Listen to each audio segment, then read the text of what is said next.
Today's summit's theme is about this idea of interbeing.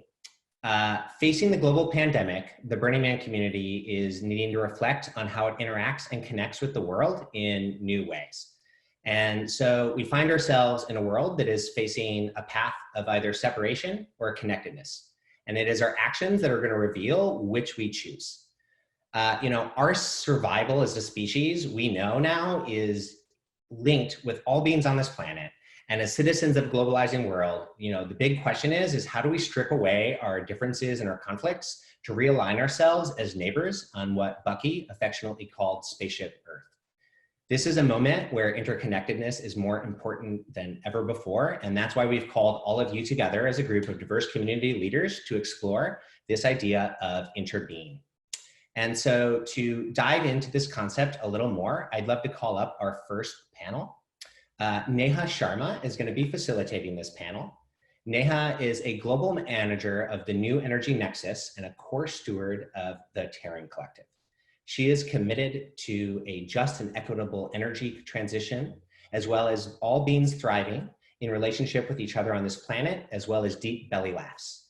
As a strategist, she's focused on impactful partnerships, and she has an unwavering commitment to ensure that all voices and stakeholders are represented when we imagine and create our futures. Welcome, Neha, and welcome our panelists, Alexa Levy and Elias Cattan. Welcome, guys. Such a pleasure to be here. I'm so excited to dive into this concept with all of you. And given that we're sort of exploring interbeing, I thought we would try to start off with maybe a foundation of what interbeing is, or what interbeing could be. So one of the definitions of interbeing is coined by Thich Nhat Hanh. And I wanted to share a little bit of what came to his mind when he was creating this word. So he writes, about 30 years ago, I was looking for an English word to describe our deep interconnection with everything else. I liked the word togetherness, but I finally came up with the word interbeing. The verb to be can be misleading because we cannot be by ourselves alone. To be is always to interbe. If we combine the prefix inter with the verb to be, we have a new verb, interbe. To interbe and the action of interbeing reflects reality more accurately. We inter-are with one another and with all life. So as we consider what it might mean to interbe, it's really important for us to create spaces to understand more deeply how to be with one another. And it's really exciting to see how many different disciplines and perspectives we have lined up for today's event. Because as we share and as we listen to different approaches, we can really create empathy and understand how we can work towards our shared missions together. So with that, let's learn a little bit more about some approaches to interbeing. We have Alexa Levy here, educator, permaculturist, organizer, and activist from the Permaculture Action Network. We also have Elias Cattan, designer, urban planner, systems thinker, and founder of Interbeing. So with that, I'd love to learn a little bit more about your approaches. So my name is Alexa Levy. Thank you, Neha, for the introduction, and Breed Love and Molly and the beautiful music. I'm happy to be on here today. So I really do appreciate the opportunity to share my thoughts. And I wanted to first share that I am really grateful to be in community doing work towards more collectivity and connection. And I'm grateful for the people and the beings that have come before me who have fought and lived. I'm grateful for my family and my comrades who offer love and space to geek out about strategies and philosophies and plants. And I'm grateful for the land and what I learn when I listen and tend to it. So like a little bit about me and the work that I focus on a lot right now. So I've been a youth educator for over 10 years and a restorative justice and transformative justice facilitator. I sing in the Thrive Choir, a young herbalist and a farmer, friend, a daughter, a partner. And I spend a lot of my time organizing as a member of this grassroots organization called Permaculture Action Network. And so Permaculture Action Network partners with different musical artists, music festivals, and different cultural events to mobilize people to days of direct regenerative action at projects like urban farms and community spaces. So over the past 5+ years, it's almost 6, there have been 101 permaculture action days and over 15,000 people who have come to these free events to learn and to grow and to build together. So our strategy is really meeting people where they're at. So at concerts and events, where we can invite them this soft introduction and this visceral experience of what it feels like to be with the land and create regenerative systems and ultimately be well with one another. So hundreds of people at a time are working on different hands-on projects and attending workshops and sharing meals, and all while music is happening. And to me, it's quite magical. We've actually organized 4 Permaculture Action Days with BWB on the road to Burning Man since 2016. One was in Los Angeles, another was in Seattle, then the Big Pine, California with the Big Pine Paiute tribe, the native farming project. And then last summer in Oakland on the summer solstice, we had an action day with BWB and Burning Man instead of the annual pre-compression party. And so just from those 4 action days, we planted fruit trees, built greenhouses and ponds and outdoor benches, native plant species, dug swales, installed solar panels on outdoor classrooms. And those are just a few of the projects. Quite amazing. And on this idea of interbeing, my hope is for more people to recognize that we as humans are interconnected by nature. And therefore, we can create interdependence with the land and each other. And that this is going to take work. It's going to take reskilling. But indeed, it is possible. And in my opinion, it is every single person's responsibility to find their part in the whole of that, because each living creature really does have a unique purpose, and we might as well utilize it for the greater good and collective liberation. And so for me, Permaculture Action Network has been a really liberating platform and a way to practice this for me. Such an honor to be here. Such a pleasure to hear you all and connect with this great community. I'm speaking from Mexico City. My background is in design and architecture specifically, and doing urban developments, then realizing through shamanic work and studying ecology and working with the Regenesis group for a while that regeneration is actually not only our path forward, but a beautiful way forward.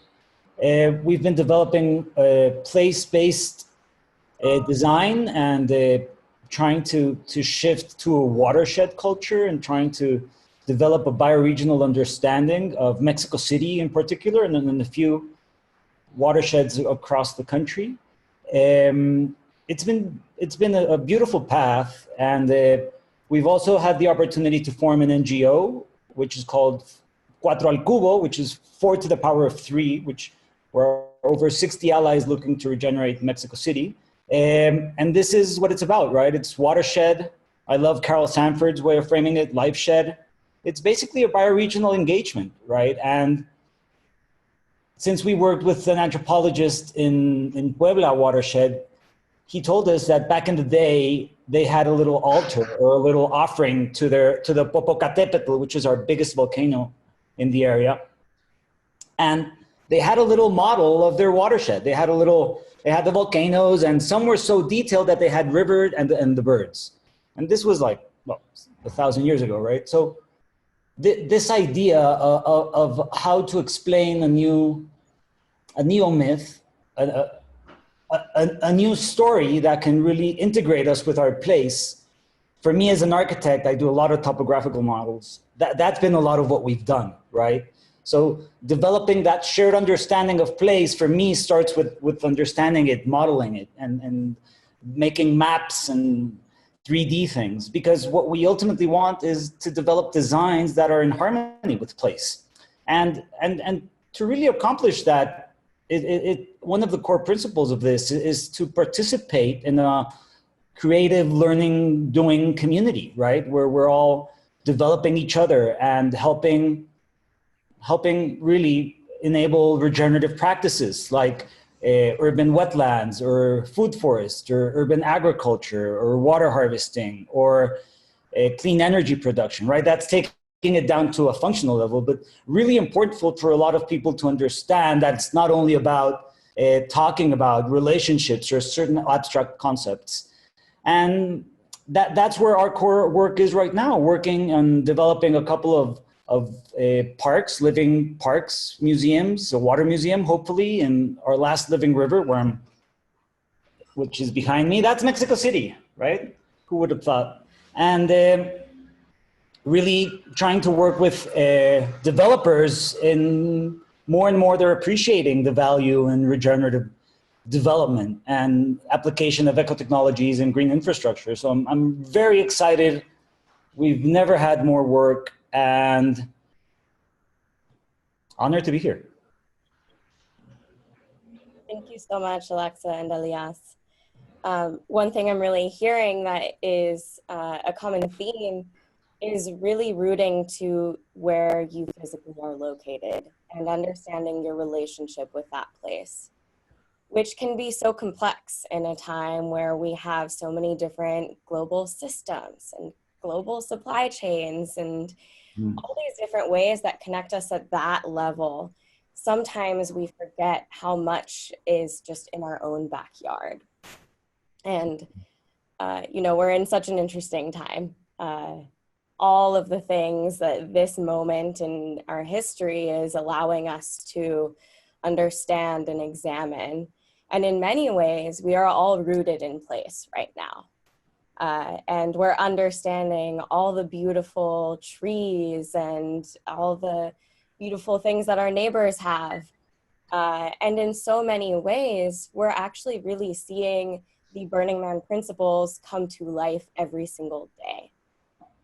We see gifting, radical self-reliance, communal effort, civic responsibility, participation, immediacy, and even to the point that was brought up earlier today that's so important with Burners Without Borders, emergence.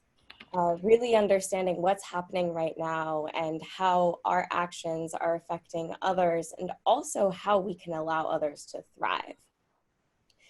And there's one part of this that's, I'm sure we're all thinking, well, we can do this.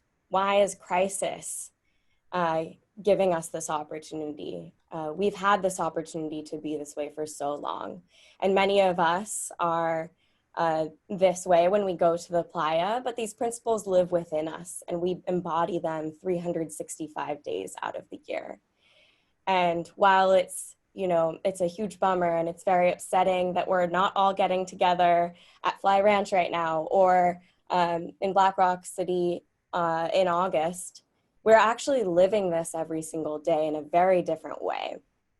So I'm curious to understand, how do we continue to embody these principles so that they outlive crisis, so that after this is all over, we remember what it means to be, having radical inclusion, leaving no trace, being in this immediacy. And I'm also curious to know, how do you embody interbeing?